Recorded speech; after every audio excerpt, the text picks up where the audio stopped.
Beth Facebook page as well. Good morning, Dr. Freshme, and welcome to today's edition.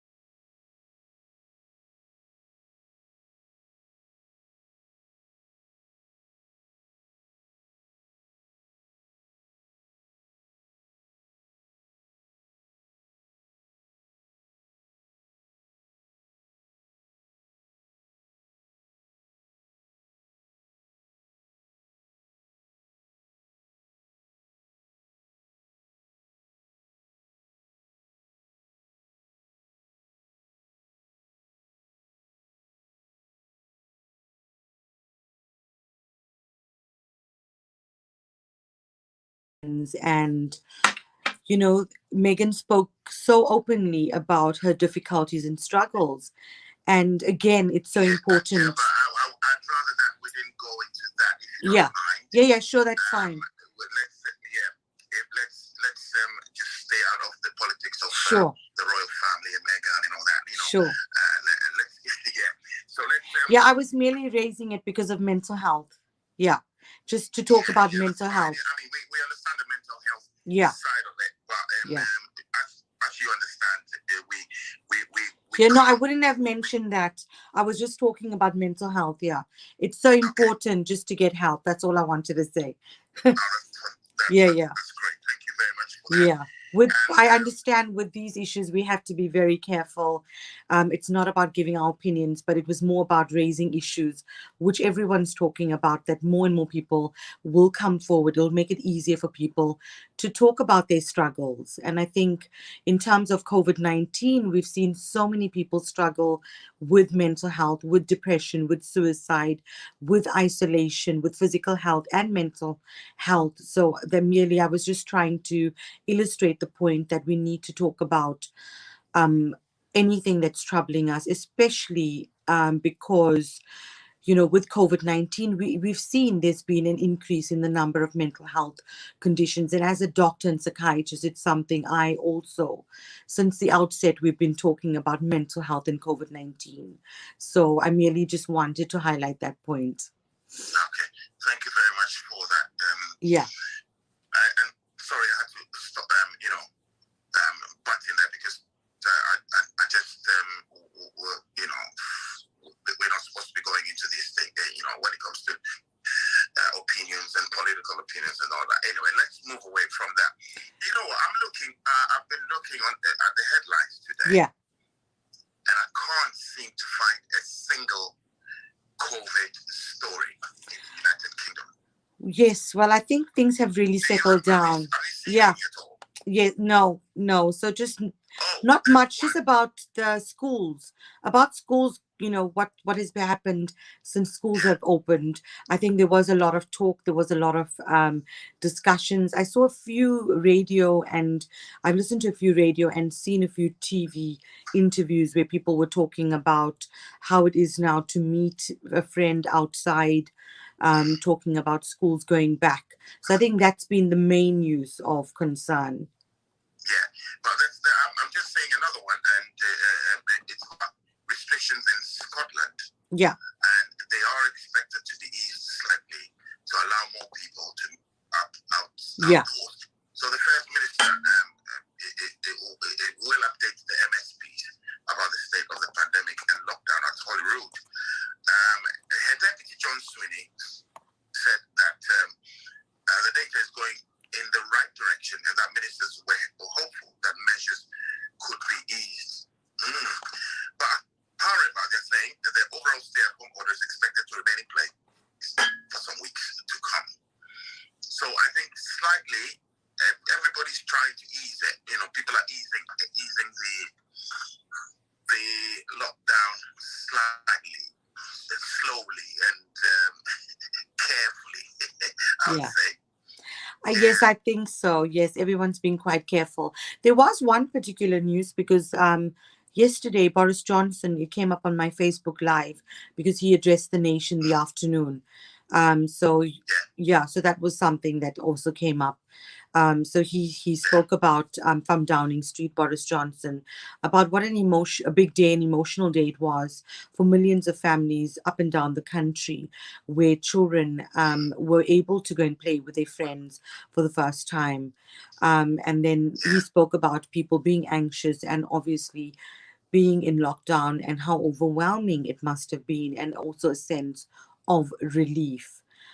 He also emphasized that education was important, and therefore the greater risk is now keeping them out of school for a day longer. So it was important for them to get back to school. And he thanked all teachers, as we were talking yesterday about how important teachers were in our lives and our children's lives. And he thanks all teachers who were able to get the schools ready and who've been teaching throughout the period, whether it was remotely or in person. And also the parents, he thanked parents, all those who were teaching at home and who have been able to master Zoom. So I can relate to that. Yeah, so we've had to communicate I'm with. sure you're an expert now. Yes, yeah, no, yeah, I definitely. We've had to be kept on our toes, and it's important, kids' education. So talking about how parents had to deal with knowing about the syllabus and confronted with, difficulties. So it was really important, quite inspirational, actually, his speech and acknowledgement of teachers and parents and families, and even people that didn't have childcare or single parents. So now it's basically up to the teachers to educate the pupils and for the parents to continue with their efforts, because that was obviously the first step of the roadmap to freedom. So let's see how that goes. But it was quite a lot he's spoken about. He said we're going to continue on the roadmap, and obviously the vaccination has already shown to be quite effective, and a lot of people have been vaccinated, especially the vulnerable group, and that the number of patients with COVID that have been admitted into the hospital has decreased. So it's more, so his closing statement was, it's more vital than ever to follow the rules. So hands, face, space, and continue to stay at home, protect the NHS and save lives. And he said, thank you very much. So I think that's quite a well-balanced, statement from him, which is greatly appreciated, I'm sure. Yeah. I don't know if you stepped out of your home yesterday, and if you did you see the situation with the school kids? I drove through town yesterday, and as you do. Yeah, as I would, I always do that, don't I? I always want to see what's going on. I know. And I drove past the Bedford College, and I saw a group of students, some walking into the college and some walking out of the college. I must say kudos to them, man, because every single one of them was wearing a face mask. Yeah. I actually really looked to see if I could find one who wasn't wearing one, but every single one of them were wearing face masks, and I thought to myself, this is quite impressive. And then when I was coming back home to my village in Shortstown, I drove past the Bedford Academy, and it's the same situation. Saw students, all of them in face masks. Yeah. And I'm saying to myself, well done, teachers, well done, parents, well done, students. At least they're following the rules, and I pray that it continues like that. I know that, of course, we'll have one or two who will flap the laws or the rules, but generally speaking, everybody's doing quite well, as far as I know, because that's what I saw yesterday, and I thought I should just chip that in.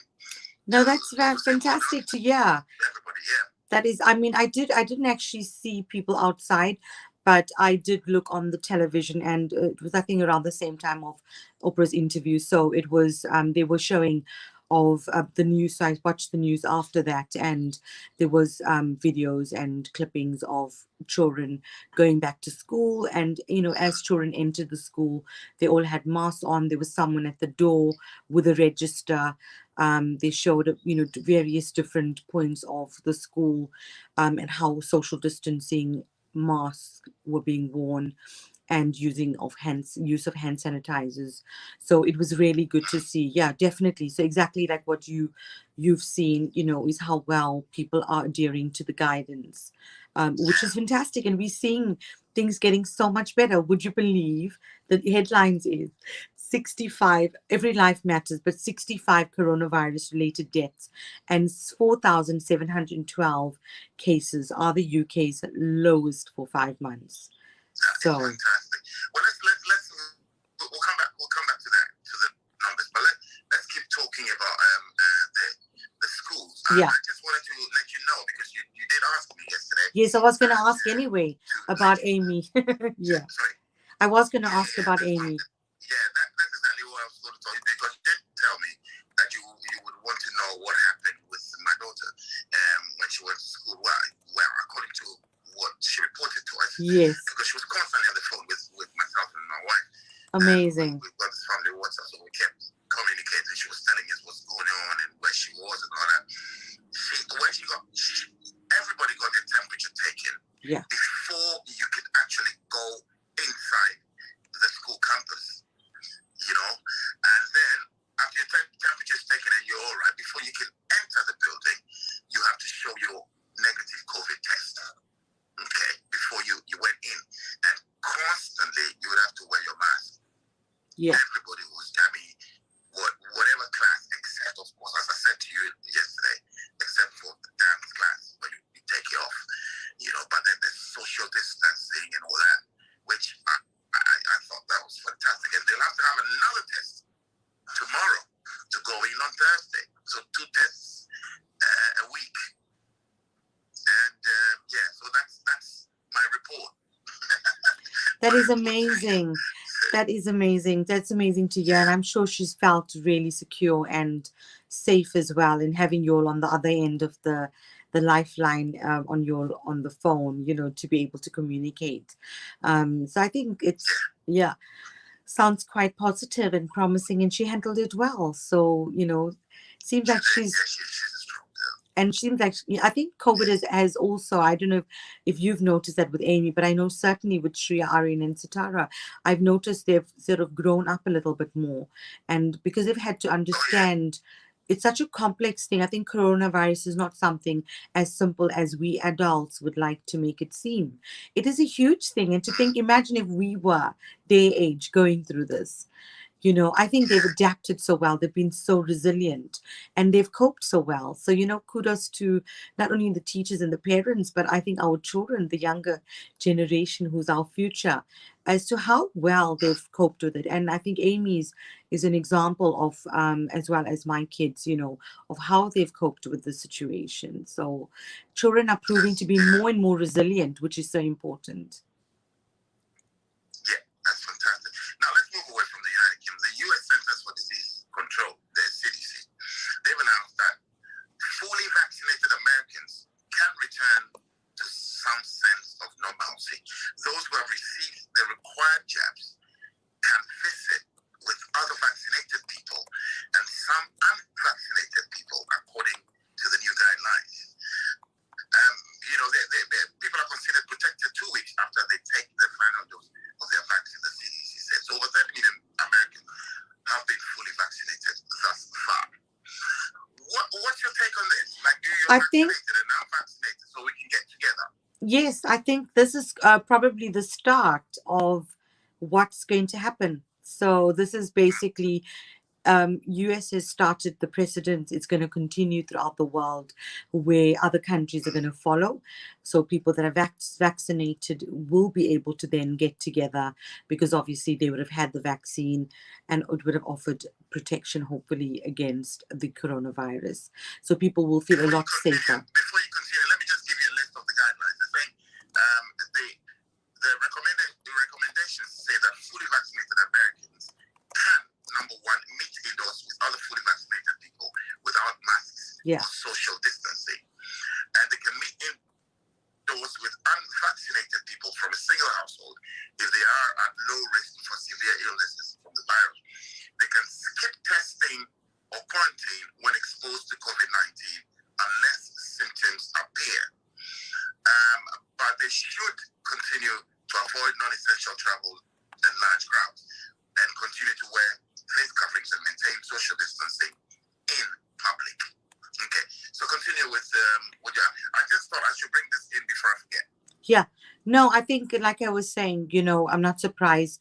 Obviously, they are saying that it's okay that people have been vaccinated. Then I think that's also like an incentive as well, for people to get vaccinated. That if you are vaccinated, then obviously doors are going to open. It's basically going to be like an immunity passport. So this is the beginning of the immunity passport that we are seeing. So the first things obviously is that you can go out, then you'd be able to socialize with groups of people who have been vaccinated. Later on, you will be able to travel. As it stands, they're still not able to travel, which is understandable, and which is the situation in most countries, including the UK.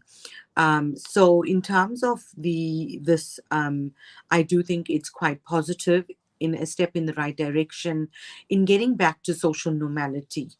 And I think because the lockdown has continued for so long, now what we are seeing is that the positive effects of people, according to the government and according to the rules, that if you get vaccinated, that you are then going to be able to socialize with other people. And we are possibly going to see that in the UK as well.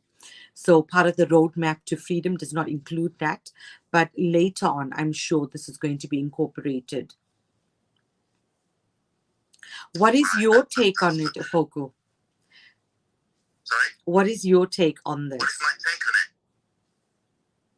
I don't think I have a take on this. I don't know. I think, honestly, I don't know what to think. Okay. I think I was being objective, so I wasn't making. What I'd like to say is that I think it's a good thing. Yeah. That at least you make people feel at ease once they know they're vaccinated. It builds confidence, and it builds, it makes people feel at ease and they want to be with the family and all that. My only problem is that will they abuse it, or will other people abuse the opportunity? So because as human beings as we are, if I get one vaccine, then I just do what people who've taken 2 vaccines would do. That wouldn't be right, would it? Yeah, well, Pray that, yeah. So that's my take on it. Apart from that, I think it's all right. I think I think it's okay. Yeah, I was being more objective. I understand with these situations, you have to be so careful. But in terms of, yes, I think you're right. It's possible that people could abuse the system and use it to their advantage to maybe say, okay, they're having this party or they're having this get together or gathering and put other people at risk. But I think for me, it just makes sense that that this is possibly going to be the direction a lot of countries are going to follow. So in terms of people getting vaccinated, then being able to travel, being able to go out, being able to have social gatherings or get-togethers or socialize with other people that have the vaccination. So I think it's probably, like I said, it's going to be more like an incentive.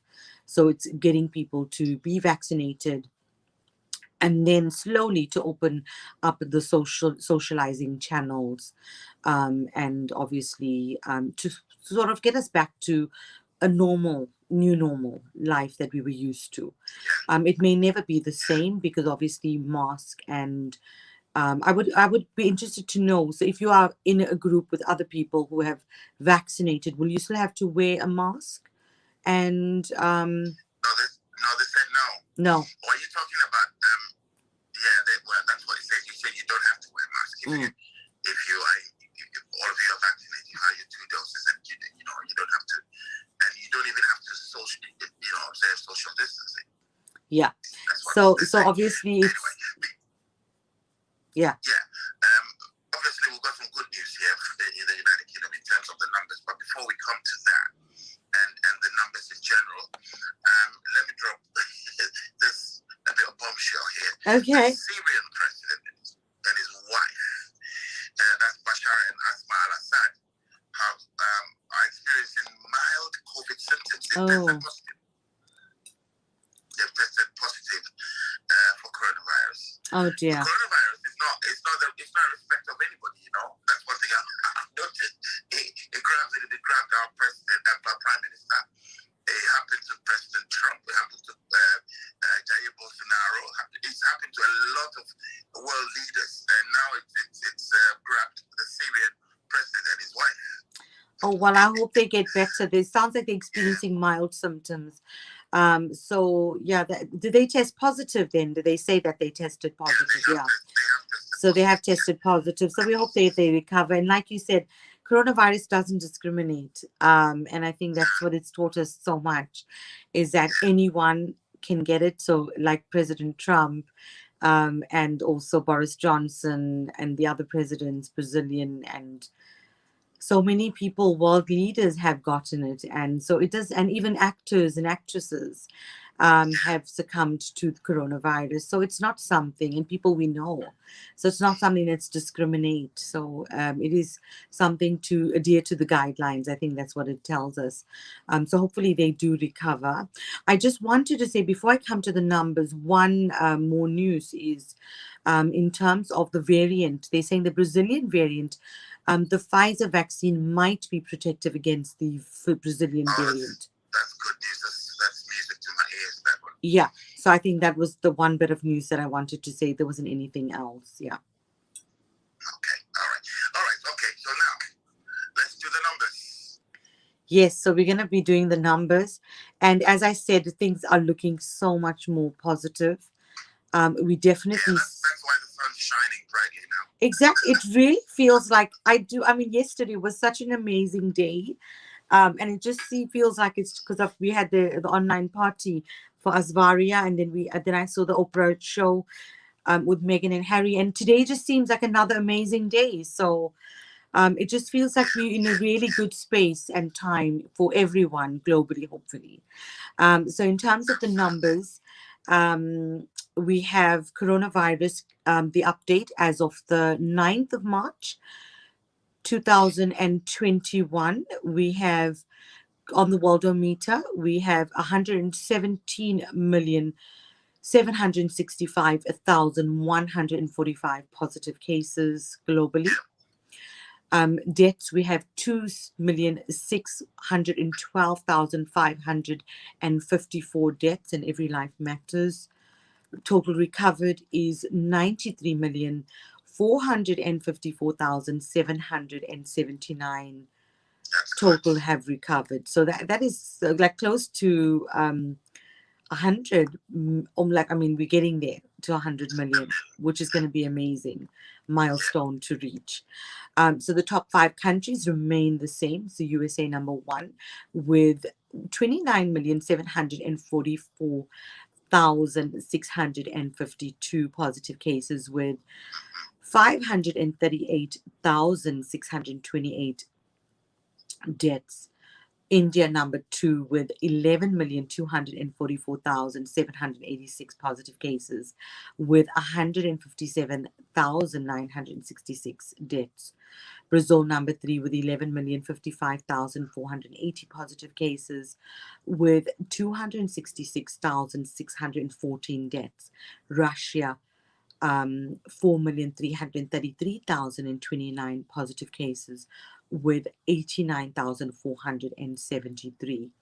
UK with 4,223,232 positive cases, with 124,566, and they're number 5 in the world.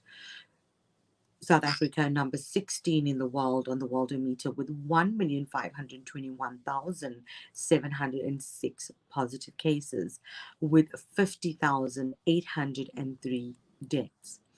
And we've got Ghana number 88, with 86,465 positive cases and 647 deaths. So in terms of UK, as I said earlier, we've seen a total of 65 new deaths on the Worldometer. So I'm just getting into that. Sorry. So 65, 60. Every life matters, but we've gone down to the lowest in 5 months. So that's a low. It's taken us. Yesterday was 80 something. Yeah, I'm going into that. Yeah, so I've got 65 new deaths, yes, and with 4,712 new cases, yes. But the day before, yes, we had 82. You're correct. So with 5,177. So the numbers have gone down significantly, Opoku, and it's absolutely brilliant news. And let's hope that it's going to continue like this. I'm on my way to London today. I will let you know again how it goes. But I'm on my way to the Light Center, the Secure Mahi Curry in Croydon, in Suffolk Road. So I will let you know how my journey goes. But I think I might be traveling with car today. So it might be a bit different. So I'll be able to sightsee a lot of more of London and let you know. So you will be driving? Yeah, yeah. Okay. I probably will drive. It'll be a good journey into London. Hopefully, I hope the traffic will be okay and there won't be so many people. Yeah, well, if you're going to Croydon now, the advice that you don't go through central London, you do the M25, yes, and you cut across, towards Heathrow, and then you cut across yeah. that way. That's actually after Heathrow, and then that will be better. Unless you want to sightsee, but if you go through central London, that's it for you. You're finished. I know. I have driven through central London before many times, but yeah, I don't think on a weekday, maybe it might be too much, but I will definitely have a fantastic journey. I'll let you know how the roads are. I'll be out reporting what's going on in London or close to London in Croydon, where the Secure Mahi Curry Center is. So, but we have to make a trip on the train and go inside, see what's going on in London. I think we should. One of these days, when things are better and stuff's lifted a bit, we should. We can get together on the train and go to London, go to central London, yeah. see what's going on, come back the next day and report it on the COVID update. We should do that. I'm in for that. Game for it. Have a fantastic day and hope everyone stays safe. And let's spread the love and not the virus. Have a fantastic day and have a safe trip to London. And we'll thank you. All about it tomorrow. Definitely. Thank you, Opoku. Same to you and everyone else. Bye. Bye. Thank you so much, everyone, for watching the Hospital Radio Bedford update with me, Seshni, and Opoku Apare. Hope you guys are staying safe and lots of love and namaste, guys, to you and everyone. And, just stay safe.